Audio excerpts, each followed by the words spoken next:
Sup shitters, my name is Logan aka Spiderhands and welcome to an SP Interviews. It's been a while since I've done this.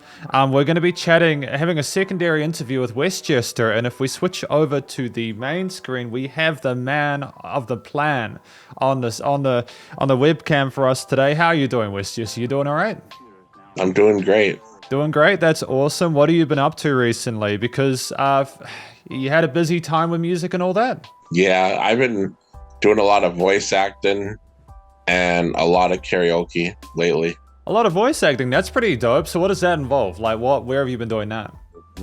On the app called Smule. Small. Okay. So is that... Oh yeah, because you've sent through a few of the karaoke things that you've been doing. They've been kind of fun to watch. So did you want to go into like an experience with one of those that you really enjoyed, or?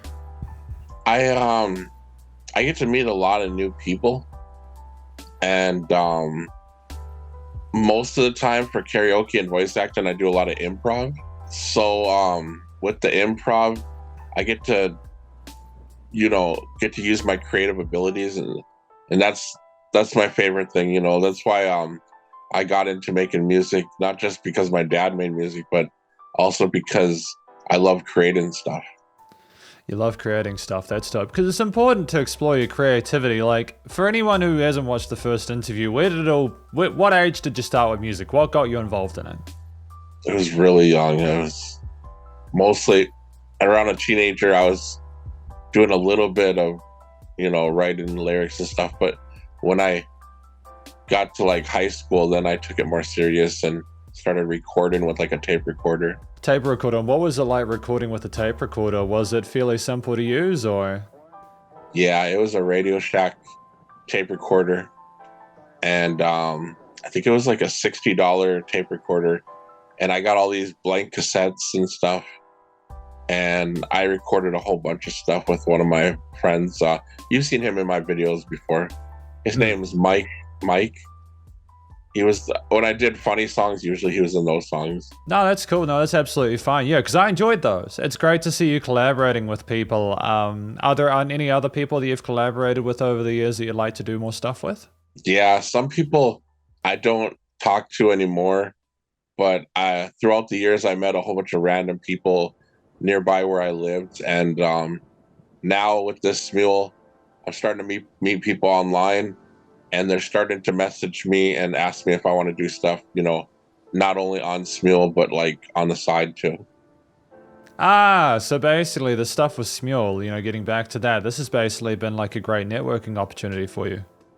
Mm-hmm. So like, what do you have to do to get into Smule? Like, are there certain prerequisites, or do you just download the app? I mean, we're not sponsored by him. Mm-hmm. But...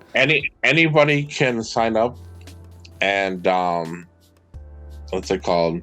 Even if you're not a good singer or you don't think you're good at voice acting, people usually are very positive there and will support you no matter what, almost. But like, how did you find it? Like, did you just wake up one day and you were like, yo, I want to just do Smule today? A very long time ago, I had downloaded the app. I think I saw it in an advertisement, and I used it. I didn't really think it was nothing special. And then fast forward to like 5 or 7 years later, somebody that I met on random video chat asked me if I wanted to sing on Smule. And I said, oh, okay, I think I know what that is. And I downloaded it again, opened up my old account, and I heard my old karaoke songs. I did like 4 or 5, and they were awful. Like, my singing back then was really bad. And I deleted some of those, and then I said, you know what? I'm gonna like do better now, because I know my voice has improved a little bit. So I started doing it, and then I got like really addicted into it. But I wasn't doing improv. I was just like doing line for line, word for word for karaoke and voice. Voice acting came later. That was like a year later. And then when I started doing voice acting one day, after like my 5th one, I got kind of bored with it. And I just decided to mix it up a little and throw in some random lines. And people took to it really fast. And they really, really liked it. So then I just the more they liked it, the more I kept trying to make it funner and wilder. Well, because yeah, improvisation's been a big thing for you over the reviews that we've done. Like, I reviewed a lot of your work, and like, you know, I'm not going to pretend that I absolutely adored every improvisation we did, but a lot of them were really curious. Like, what are your inspirations for your improvisations? Freestyle rapping. When I was younger, as a teenager, there was a time I lived in California. You know, I was born in the Midwest, but there was a time, 3 years I lived in California, and freestyle rapping, that concept of people making up lines off the top of their head, that kind of, I said, you know what, I could do that. And I did it, and I was really bad at it in the beginning. And then I did get a little bit better at freestyle rapping. And then I said, you know what, I could put this into my own music. And then not only that, now I've decided to put it into voice acting. When I do my voice acting, I would say 95% of the time it's just off the top of my head. Damn. So yeah, it's pretty amazing too what I say sometimes. Sometimes what I say is like, I listen back to it and I go, wow, like, where did that come from? Yeah, because like a lot of people put a lot of time into that craft and stuff like that. So for you to just simply be able to sort of like come up with that stuff and sort of blow yourself away is a really good sign. And I suppose on that note, what's one of your favorite improvisation sessions that you've had with someone that you've connected with? One that you heard where I said I wanted to see her hair down there. Yeah, I do remember that one. And she acted really the one person that had joined, she acted really annoyed by me, and all that was improv. There was no such thing as hair down there in any of the lines, and the way she reacted was just so good. It made me laugh so hard the way she reacted, and her improv, because when I do the improv, most of the time people then make their own improv to go on my improv. So then what they're saying catches me off guard. I'm like, whoa, like they're actually, I got this talent, but they got the talent too, you know? So like, have you had, how do I say this? Because that's quite a strong line to put in there. That can catch people off guard, obviously. Who's the best person you've done the improv with? Oh, that's really tough. To be honest, I can't pick a favorite because there's at least 50 people right now that are very dedicated to my improv, and those about 50 people right now,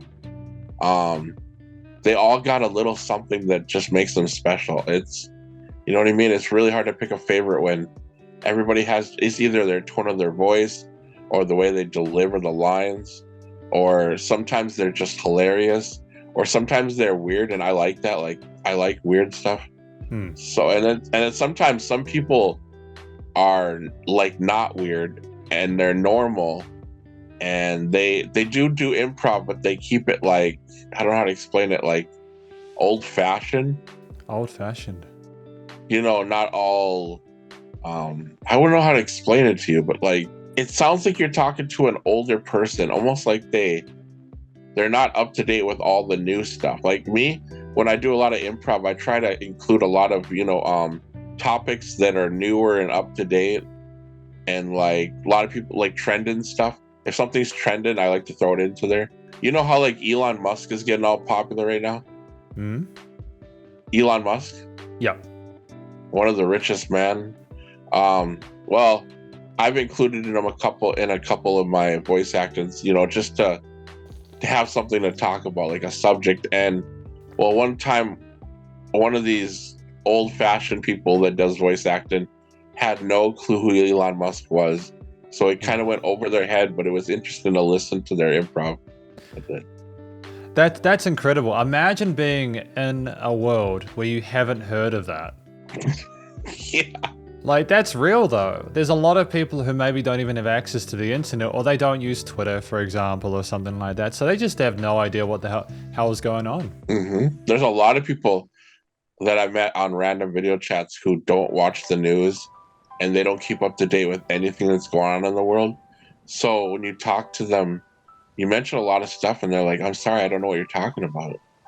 Wow. I think that's kind of a beautiful thing though, because it means that you're basically avoiding any risk of being upset by that unnecessary information. Because if we're totally honest here, is it really that important to hear about what Elon Musk is doing on a daily basis? That's very true. That's very true. But like, I'm glad that your voice acting stuff, and I'm glad that your improv's been going really, really well, because that has been a big part of our reviews. You mentioned the singing earlier on, right? How has your singing been going? You've mentioned, because it has been getting better. Oh yeah, to be honest, when I do karaoke songs, even if I'm improv or doing the real lyrics, since I'm like doing songs that I've heard hundreds of times growing up, I'm somehow learning to copy other singers the way they sing. Like every professional singer has a certain style the way they sing in, and by copying that style, it teaches me more stuff about singing, like more dimension. And if I were to in the future take that to my own music, it's almost like you know how people, when they learn scales, then they can somehow play their own music somehow better, right? I don't know if that's true. I never learned scales in music for guitar, but I'm guessing if somebody learned a whole bunch of scales, they would be better at playing guitar and even making their own music, I'm guessing. Scales are a set of notes that work well together. The sets of notes can be different depending on the emotional tone you want. For instance, a major scale has notes that make a major sound when played in a sequence. You can make minor chords and major chords out of those, but effectively a major scale has a major set of notes. And the reason that that's helpful with guitar is because if you want to write songs using, write songs in general, knowing what notes you can use together in chords and stuff, or in solos or main melodies, is incredibly important. Because if you know it on one instrument, you can transfer it to the rest if you write the notation for it and understand their octave ranges, and life's awesome. As a singer, the reason that as I understand it, singers learn scales is because they need to be able to hit those notes. They need to be able to hit those notes, because obviously if you don't practice along with scales when you're learning singing, you don't learn how to hit them properly. And so it can be rough. Sometimes people don't even know they're out of tune. Yeah, and like I said, I've been playing guitar for over 20 years, and I have still never even tried to even learn anything about scales. I just play, and sometimes I'll be playing improv. I improv on the guitar, and I'll play stuff I've never played before. I put the notes in different ways I've never played before. Just kind of going with it. I don't know how to explain it. Well, it's kind of a beautiful thing because it means that you're not putting yourself into a box. There's like a gray area though, which is increasingly difficult as people feel they need to play more and more like a certain style, where I think we want to learn enough to then be able to completely break it. So, like when you get like jazz players who like freeform jazz and stuff like that, I think they learn the theory so much that they get sick of it and throw it into a fire and burn it. And then basically they do whatever they want. So I think you're at like that stage there where I think you've bypassed that. And that's fine. No shade, man. I've heard you play guitar. It sounds cool.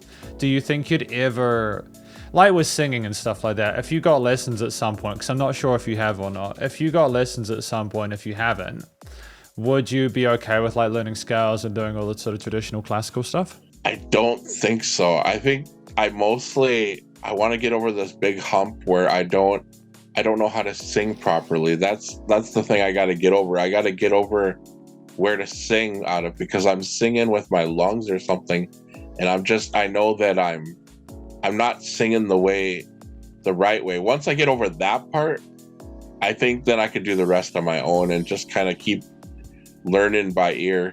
But I really need to learn how to sing properly. That's my main problem. That's why I don't really think I need that many singing lessons. I probably need like maybe at the most like 4 months. I just gotta get better at singing the right way, because if you could tell I've been singing improperly this whole time. I don't know how I haven't lost my voice or I damaged my vocal cords, but I've been singing wrong the whole time, and I know I have. Be glad you haven't damaged your vocal cords, because that is a real thing. I'm not saying that you're more likely to damage it if you force it. And I definitely force it. I know, because sometimes I'll be making music or doing karaoke or spiel, and I'll do it for like 3 hours straight, and I'll get tired. I'll get tired in a like where I'm like, whoa, I gotta take a break. And it's not because I'm tired, I haven't got enough sleep. It's tired because like I'm really stressing out everything. Like and if I bet you if I learned how to sing properly, I wouldn't get tired like that. It just would, you know what I mean? Yeah, of course. Like the reality of the situation is, man, is that when I hear you sing, I know you're trying and you're hitting the notes more clearly, and that's a really positive thing, because I can hear that you're paying more attention to the pitch of them, and you're it's getting better, definitely getting better. You mentioned 4 months. Yep, I reckon 6 months and you'd understand. Look, if they're a good vocal teacher. Yeah, of course, because if they're not, then you'll probably spend the entire time working on technique, because it's about, you mentioned singing with your lungs, right? Yeah. When you sing, does this feel funny? Like, sorry, you can't see it. I just realized I don't have my webcam on. Does your throat feel funny when you sing? Yeah, does it feel kind of slushy and kind of blocked up and stuff? Kind of like running out of breath. Okay, that means that you're basically singing from that part, and we need to try. And this is something you'll go through with a vocal coach, but you want to sort of sing from your diaphragm. That's where the power comes from. So basically, if I talk like this, it sounds like this. But if I talk like this, it gets a bit more kind of breathy and stuff like that. And you can just do this all the time, and it's great. And you sound like you're trying to sort of like seduce someone. You're not. You're not. You're just basically using your entire body to sing. And that's why people, you see them pop up and make a big deep breath before they go and belt out a line. And of course, there is the difference between head and chest voice. Like, you're inevitably going to go into your head voice, like your upper area, if you go into falsetto, for example. But again, I'm sure your vocal teacher will talk to you about the head and chest voice and figuring that out. Yeah, I really think I need to do it, because I don't even know how I've been doing this the whole time for over 20 years. I don't know how I am doing this. It's crazy. If we're honest for a second, man, I've been seeing like a therapist for a little while, and very, very briefly, what she's taught me, the most important thing is, if you are doing something for 20 years, you've just done it. You've just done it, right? So the way to think about it now, and it's up to you, of course, is that you now know there's an alternative to doing it that way, and that's awesome. So all you got to do is just find someone in your area, or even preferably someone in your area, so that they can actually be there in person, looking at how you're sort of like setting yourself up and stuff. But I'm sure you'll be able to figure it out, man. You're a smart dude. Yeah, I was even actually thinking about spending a little tiny bit of money on Fiverr and see if I could, like, maybe find somebody on here that can help me a little bit, maybe. And if it doesn't work out, I mean, there is vocal coaches in my town. Because again, I know vocal coaching isn't cheap, but the reason vocal coaching isn't cheap is because at this point in time, with the amount of people who are not talking about you, there are people who legitimately lose their voices, right? They may as well be a medical specialist, because the amount of actual like physical technique that's involved. So yeah, they're not cheap, but honestly, man, if you can find someone on Fiverr, go for it. That's the beauty of the day and age you live in, man. Honestly, there's probably even merit, maybe even looking online at videos. There's plenty of tutorials, dude. There's all sorts of ways to learn, but if you go to someone in person and they're recognized, it's probably the Occam's razor, It's probably the easiest way to do it. Yeah, I'm looking forward to doing it someday. I've been still putting it off. I've been just, focusing mostly on my health and trying to make sure that I stay and live a longer life and get to have more fun, Okay, so what's that been involving? Like doing self-care and stuff like that? What's that been involving? I've been on a diet for 8 months now. Wow. Mm-hmm. And I've been for 8 months a pescatarian. Oh, you got So, you got a fancy diet going on. yeah, so a pescatarian is like a vegetarian, except I can eat seafood, dairy, eggs, and stuff like that. So, And so, what do you think's changed? Like, what changes have you noticed? well, one change is I notice if I think about getting fast food, I have very limited options. It's either something with beans or something with fish. That's about it. You know, I can't get the burgers. I can't get the fried chicken. I can't get. Oh, There's no point in getting a cheese pizza. It's just not the same. A pizza is just not the same without the pepperoni or sausage. damn! You can't get a seafood pizza? I don't even think I would enjoy it. Ooh. Yeah, but no, there was a nice restaurant that had this a Spanish rice bowl that had shrimp in it, and it was really good. But it was a limited edition thing. So for like 1 month, I bought a whole bunch of it, and I didn't know it was going to disappear that quickly. And then now that's not an option anymore. So Oh no, that sucks. hopefully it comes back. And I've lost 40 pounds, and what's it called? I feel better, but I know that there's more things I have to do about my health eventually. I want to do working out, but like I want to take it slowly. I don't want to like jump in there and just start running like 2 miles a day or something, you know? Oh yeah, anyone who's like even slightly experienced with that stuff's gonna tell you not to do that. It's just about getting on a workout machine and just trying it, because like that's the first step, eh? Yeah. I want to eventually do this. I'm proud of myself for staying on this diet, and I needed to do a big change like that because before, I live in a town where there's like over 200 fast food restaurants, and before I'd sit there for like 1 or 2 hours thinking, oh, where do I want to eat? I have so many options. I've never tried their burger before. I've never tried their fried chicken before. I've never tried their tacos before. I've never tried their pizza before. You know, I wanted to try almost every restaurant in town, and I kept overindulging. And now, like I said, there's only a couple options, and it's not many restaurants that I go to now. It's only like 2 restaurants, and that's it. I think the thing is, man, is that it's such a smart move limiting your options, because it's a very simple rule, and it removes the complexity of going, oh, well, like, because I'm sure some people might be like, oh, I won't eat burgers anymore, but I'll eat this other fast food. If you just remove the temptation, it's all good. Yeah, it's just either something with beans or something with fish, because it's all about protein, and that's usually where I used to start making my fast food decisions. And you know, and those burgers, I miss that the most. I miss cheeseburgers so much, and they were the thing that probably was about to kill me. You know, the cheeseburgers were. But you don't have to worry about that anymore because you're not eating them. Yeah, that's the best part, is that it's like and I have friends who tell me that it doesn't make sense what I'm doing. They're like, there's nothing wrong with a burger now and then.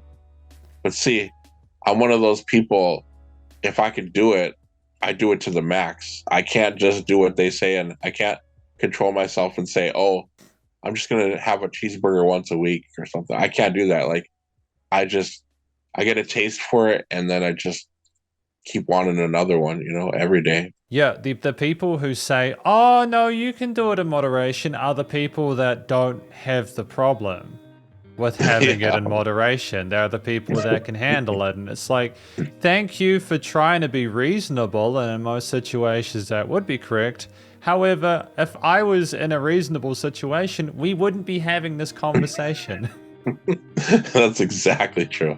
I'm proud of you, dude. There was a time in my life where I had everything I wanted, and now I'm less grateful than I should be, even though I have everything. I don't have everything I want like I used to, but now I have half of that, and I'm ungrateful because the past was so great. You know, I'm living in the past. I'm like, oh man, this sucks, but I actually have so much, and I don't like realize it. And the brutal thing about that, right, and I'm sure you're aware of this, the brutal thing about that is that the only step you have is just to continue to move forward after becoming aware of that. Because it's great that you're aware of that. A lot of people never figure that out. A lot of people will just go through their life and they'll go, yo, so like, I just never have enough, and they'll continue to take more and more and more and more and more and more, and they'll step on people and everything like that. But the fact that you know you've got half of what you need, what else would you want, man? Is it something music related? Is it something otherwise? I feel like I want things to be easier, but life is always going to be a struggle for a reason. It seems like that's part of the math equation for life is it has to be a struggle. Like these little things have to be, make a mountain out of a molehill. That's the way life's got to be for some reason. But like, how much of your life would be a struggle? Like, if you were to go through like a daily thing, like look at your day, how much of it are you struggling with? Like, what percentage? Little things. Like, here's the best way to give an example. Like, if I wake up and somebody still hasn't read my message that I sent them like 24 hours ago, I'm just like making a big deal out of it.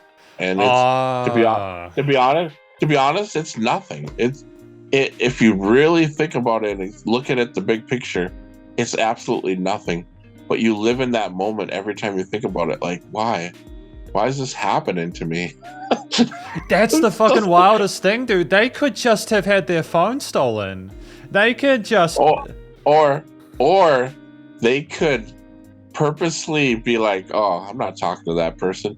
But why does that matter? Like, even if they're doing something to upset you intentionally or unintentionally, like, how does that ruin your life? You're still alive. You still got food. You still got shelter. You still got friends and family, and you still have options in life to do all kinds of stuff. And you still have entertainment with technology and all this other stuff to look forward to in the future. But you're focusing on just this little thing, and it's ruining your whole day. Yeah, like that's the wildest thing. If you can pay your rent, if you can buy your own food, you've got a custom diet that you're doing. You're being picky with your food. yeah, you're right. You're right. And I'm worried about a text message or something. But that's also okay, because that's the half of life that we can't control. And often the closer we get to having a damn near perfect life, the more anxious we get, because it's so close. And you're like, I want it. Just let me control this thing I can't control. Yeah, you want full control. And you can't have it. You cannot have it. You're not allowed, because you can't control other people. Literally, we are creatures of overreach. We are constantly reaching for more a lot of the time. And the worst thing about it is that if you get in touch with someone and they don't read your message and they don't get in touch, it can hurt you. And it sucks because you've done nothing wrong. And it feels unfair, right? Unfair. Unfair. Yeah, that's a good word. Unfair. But also, that's just life. And so I guess all we can do is really just try and find enough joy in our own lives, irrespective of the other people, so that if they don't get in touch, it's like, well, whatever, man. I don't want to. I guess we're not talking. And then you go, I don't know. What do you like to do for fun? Oh, Magic the Gathering. It's a card game, and I love to play it almost every day. Do you have mates that you play it with? It's always random people. I haven't really made lifelong friends to play Magic with, so it's always random people. I play these 4-player games that sometimes go anywhere from 30 minutes to like 2 hours and a half. So, damn, that's a long game. And life just got better. Like in the recent 2 weeks, life just got better for Magic the Gathering, because I was spending like $10 or $20 to make a deck, and then I was getting really upset that I made a deck and I didn't like the deck, and it was just like, it felt like a waste of money. So I'd make a new deck every month and spend like $20, and then I found out that there was a rental program, and I heard about it, and I was like, whatever, it can't be that good. And then I finally spent the $15 per month for the rental program. And when you spend $15 a month, you can rent $125 worth of cards as long as when you're done with that $125 worth of cards, and just return them every time you're done playing. And That's wild. They're digital cards, but you build your deck and you save it in the list.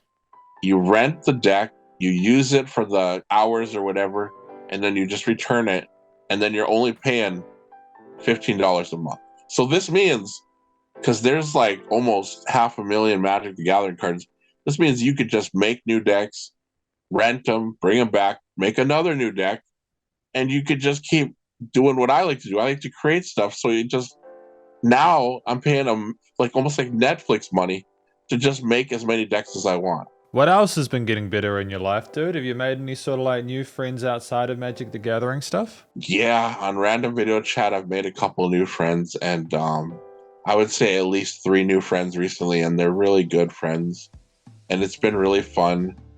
I feel like though sometimes I neglect my old friends, so I gotta like sometimes like pause life and go, hey, I gotta remember to get in touch with so and so, because like usually I would every day message them, and now like I'm ignoring them, so I gotta like, you know, try to not lose my old friends too, you know. But do you though? Do you have to get in touch with them? Do they get in touch with you? Sometimes they try. Sometimes I might say I'm busy or something, and I feel really bad about it. And yeah, I haven't been a good person with that part of life in my life right now. That's been the thing that I feel guilty about right now. I feel like I'm neglecting some of my old friends because I was spending so much time with the new friends, and I was getting tired by the end of the day, you know? I mean, that's okay, man, but isn't that just you living your life? When people are there in your life during those times when you really needed them, and then if you get greedy and you want more friends, and then you make new friends, sometimes you have to realize that you're spreading yourself too thin. And when you spread yourself too thin, sometimes people get left out, and it's not fair to those people who you are used to having you there.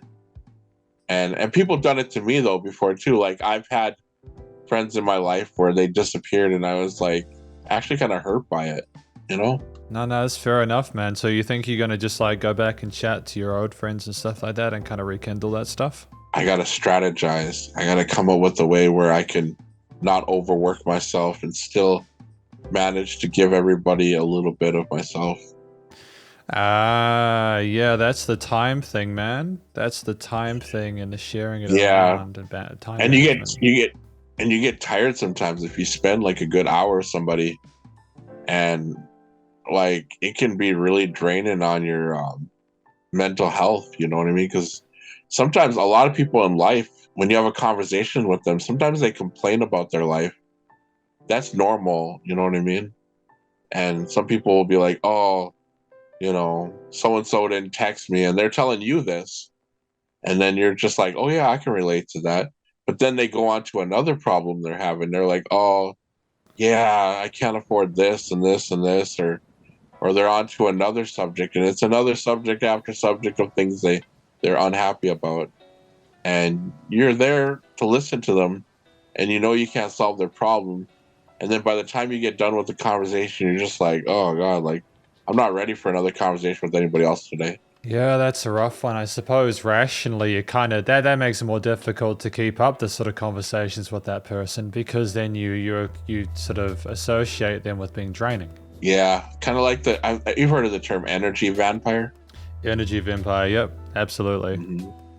But you know, I'm not trying to be negative against them though, because I would say they're not always an energy vampire. I would say like some of those people that I talk to, they're like that maybe 50% of the time, sometimes 25% of the time. It varies, you know what I mean? And some days, those same people that were telling you how horrible their life is, sometimes they're extremely happy, and they're so happy, and you kind of are confused because you're so used to listening to them be negative, and now they're so happy and you're just not used to it.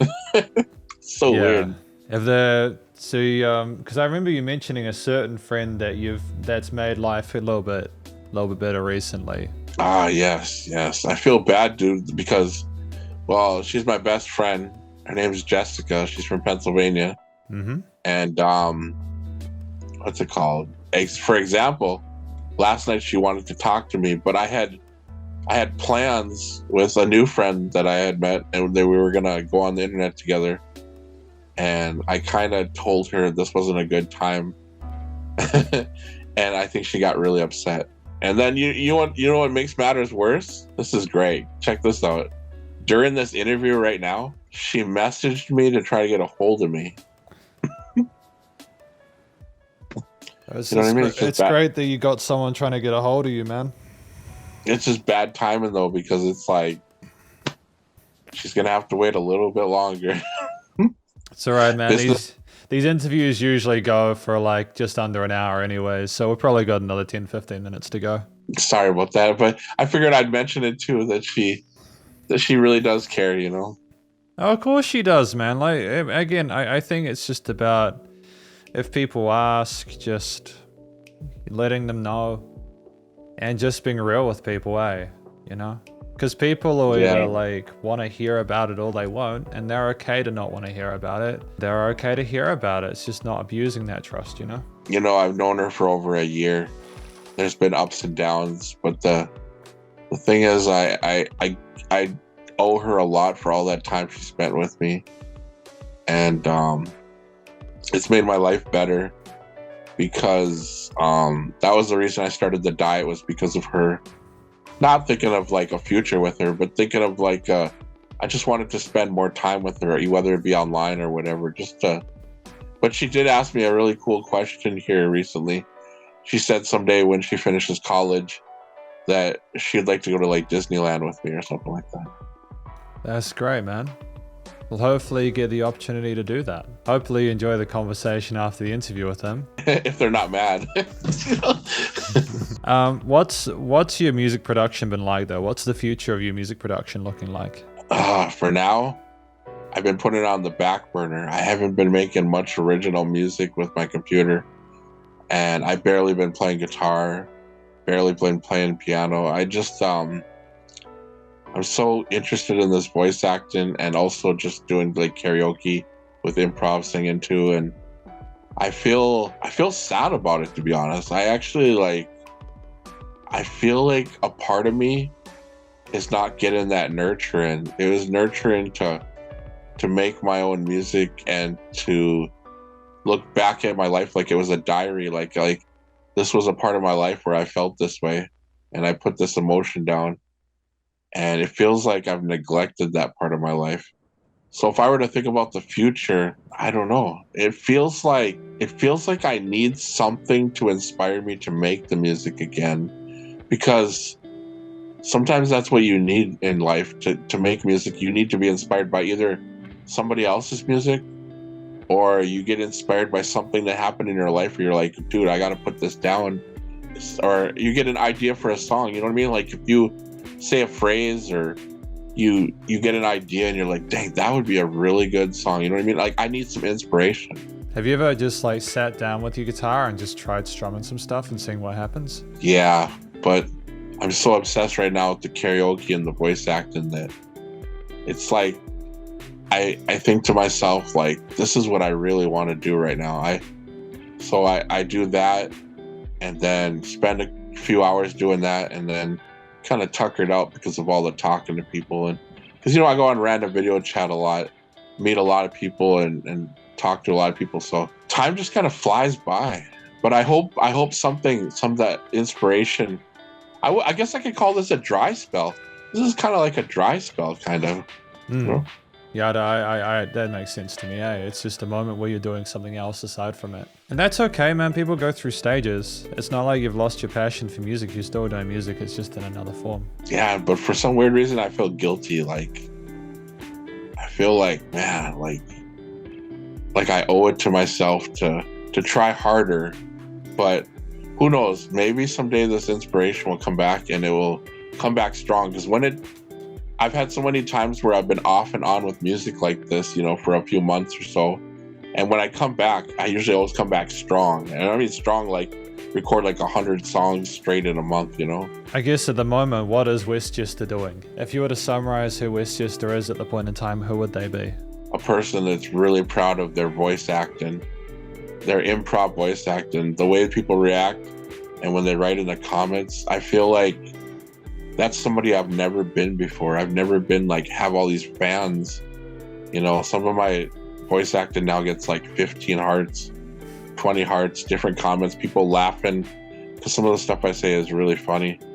And I feel popular, and I feel like my ego has gotten bigger. That's what the Wessjester feels like right now. It feels like I finally got my ego big, because all that music I made in the past, so many of those songs never got listened to, not even by one person. A lot of those uploads, it was 0 views.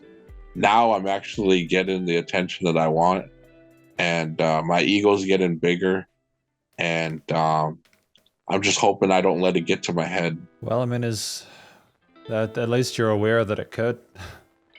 Yeah, I've seen a lot of celebrities, you know, you watch them and you see their big egos, and sometimes you see it's like, it's an ugly thing to see sometimes. I'm sure you'll figure it out. I'm sure you'll figure Oh, it yeah. out.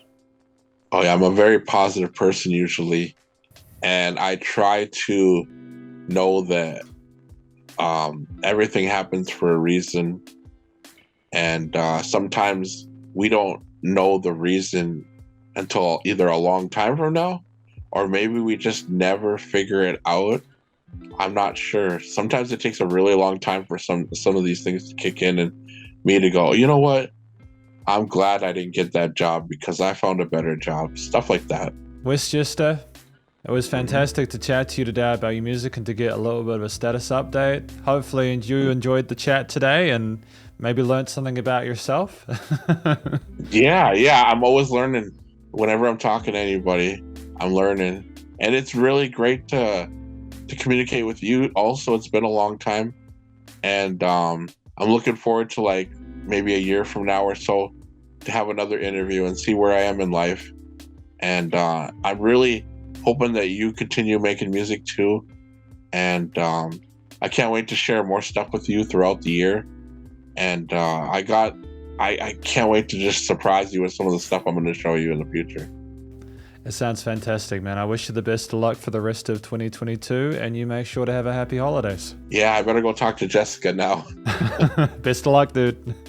Thank you. Have a great day.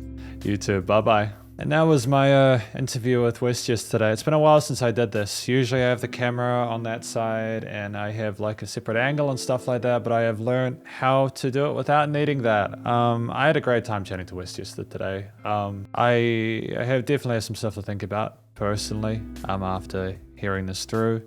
He's a great musician. Obviously like sort of vibing more with the voice acting and karaoke stuff at the moment, but that's okay. We all go through stages, and also from what I've reviewed of that stuff, it sounds really dope. If you enjoyed listening to Wessjester today, or are interested in what he's doing, feel free to go check out the various social media links and everything that I've got on the screen at this point in time. Please stay cool and stay safe, and remember to support your local musicians and artists at this point in time, as either help more than ever with all the crazy stuff going on in the world, and I'll catch you in the next interview. Spiderhands out.